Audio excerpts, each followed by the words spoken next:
And out of that, here am I as a British Asian. I went through the entire public school system.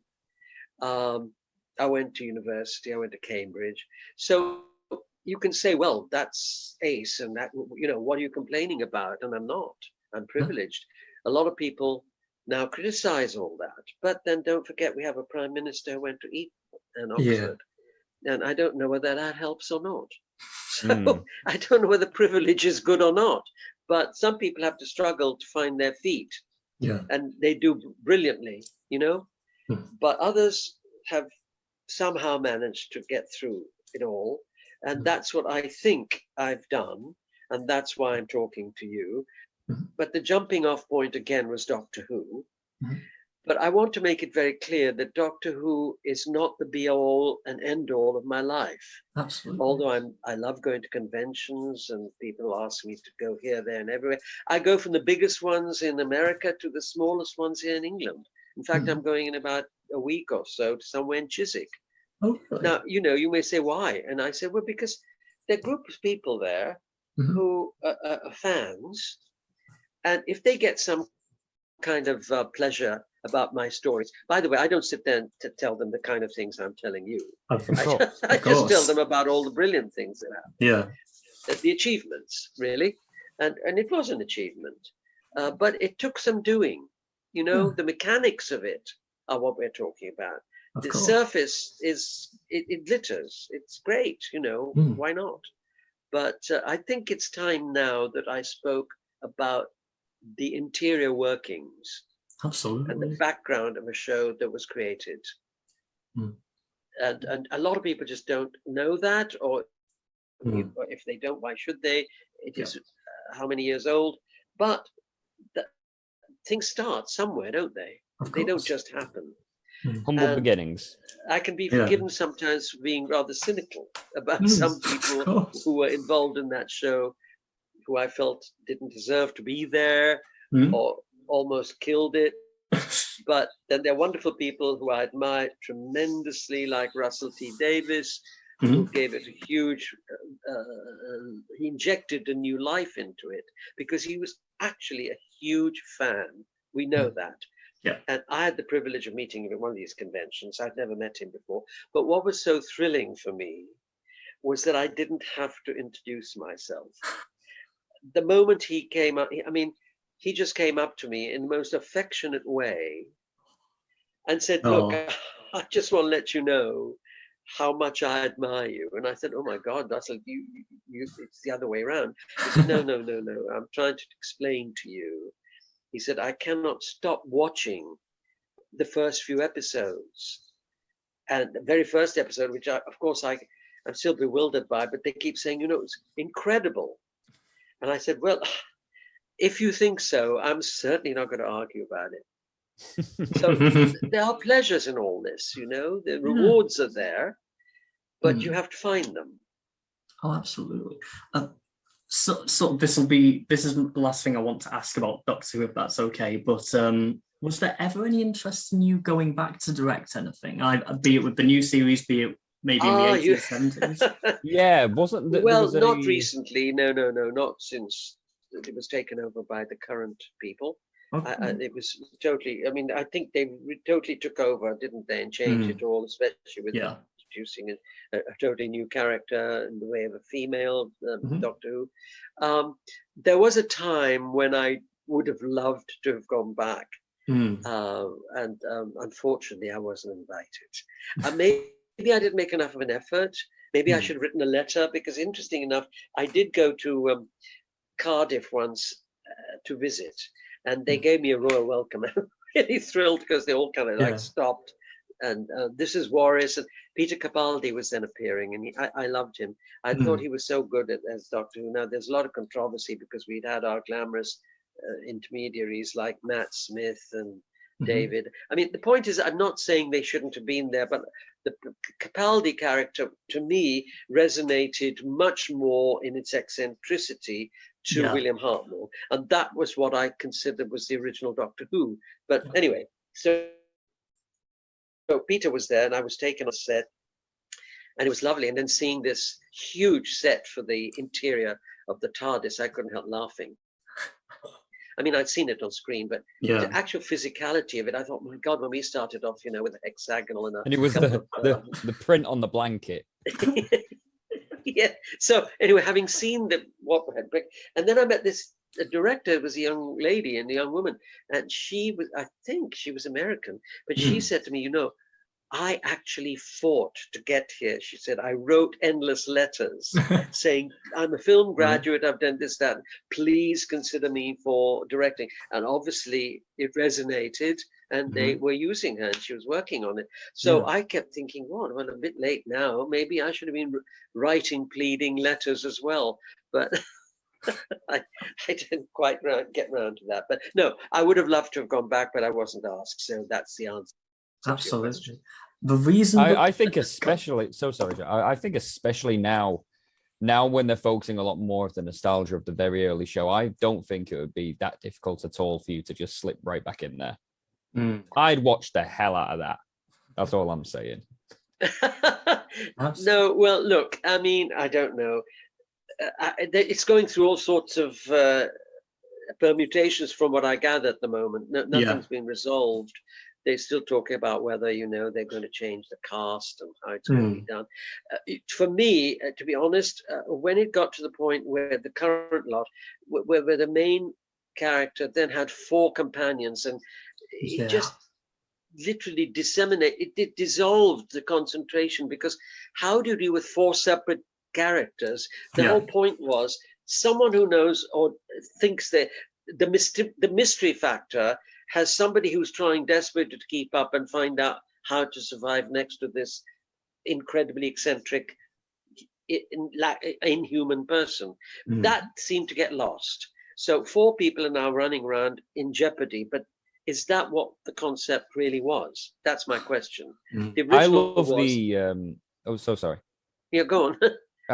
I love the dynamic between Susan E. and Barbara and the Doctor. I've always felt that Doctor Who, like the character of Doctor Who and the TARDIS by extension, should only be a device for the storytelling element. Like the episode only really begins when the TARDIS opens and they leave, as opposed to the kind of the prolonged character drama that they have a lot of in the new series. Yes. It would have been more concentrated if you'd had just 2 people in conflict with each other, or trying to survive with each other. I mean, that was the original concept. And of course, in my original days, she was the granddaughter, for God's sake. I don't know what happened to her in the end. She got forgotten and lost in the story points. I always thought that maybe it might have been quite interesting if the resurrection of Doctor Who as a woman, that it could have been Susan, who was the granddaughter of the original. And that might have made sense, you see, but they never harked back to the original. I mean, why did they make her into a separate entity? There was no link. And it would have been great if she could have said, you know, I went through all this so many years ago. That is with my grandfather. And I'm so sorry. That is so strange. I have been saying that for that exact argument. I said they would have got so much less controversy if, when the Doctor became a woman, they had retroactively swapped out for being. I have been saying that for years, and to hear that same argument come out of your mouth gives me so much validation. You're glowing, aren't you? The problem is that, you know, I've never pronounced on that, so you're probably hearing for the first time. The point about this is, you know, when you say things like that, people then start saying, oh, well, you know, we've moved on. And why are you referring to something that nobody knows anything about? Well, I find that a very frail argument, actually, because the whole concept of Doctor Who is regeneration and continuity.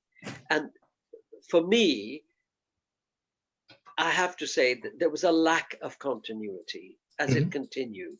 You know what I'm saying? Oh, it don't could get have been the bloody timeless child nonsense. It could have been a sci-fi show without the name. It could have been something else. Yeah. Why not make it a totally different sci-fi adventure?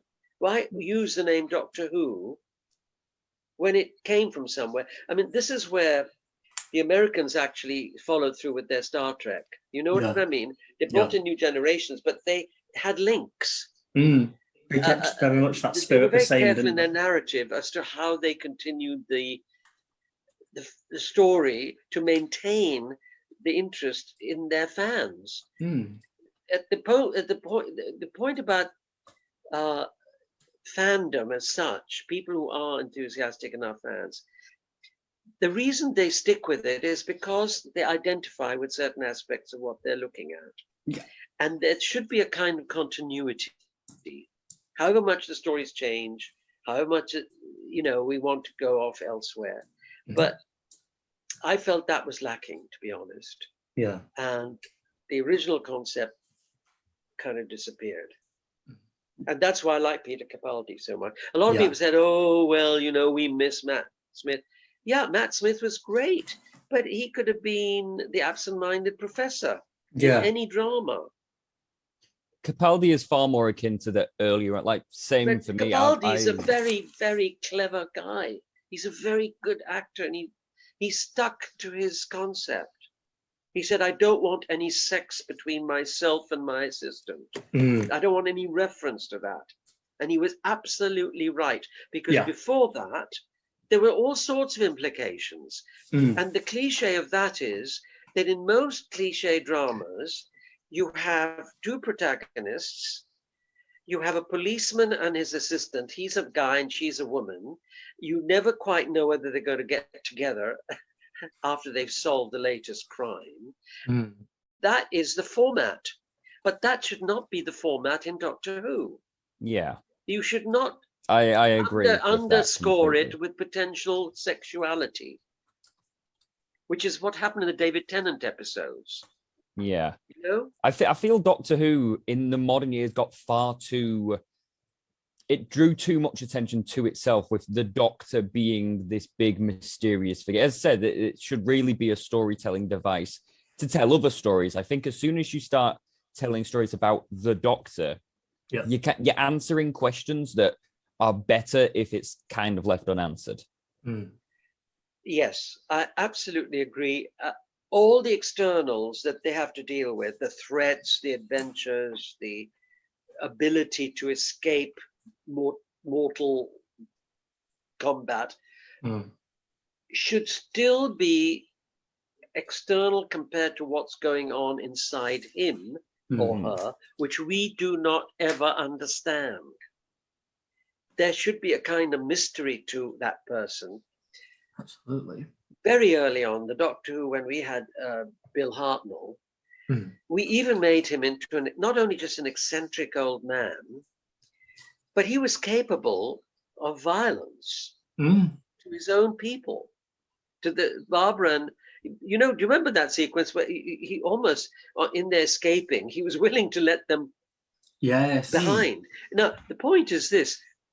That is not just an eccentric old man. That's a man who knows more than the mortals. That's an alien. If they've got to be sacrificed, so be it. That's something. You need to make him a dangerous person. Capaldi got that, I think. And you need to be able to find comfort in his presence, but also it should be an uneasy comfort. Yeah, 100%. Do you know what I'm saying? Of course. I love the idea of the Doctor as some almost eldritch god that could destroy a universe, the planet, if he wanted to, but he doesn't want to. He's separate from the rest of his species. I think you're giving him too much power. He is not able to exert it. Maybe what you're saying, he might want to. You know what I'm saying? He might be capable of it, but he is limited. And what is it that limits him? What is it that stops him that is beyond his own capabilities, which is the mystery? Who dominates him in moments of crisis if he could destroy the world? And they want to, but what is it that stops him? What is the other force? What is the mysterious force that's never explained? That is his frustration. It's the timeless child. It's a very interesting take. Well, it's absolutely. I mean, there's a lot of what I'm trying to say is he should be a very complicated person. Yes. not just able to bring out his instruments of power Mhm. and wave a wand and hope for the best. Yeah, You no, know? completely. Sonic wand, yeah.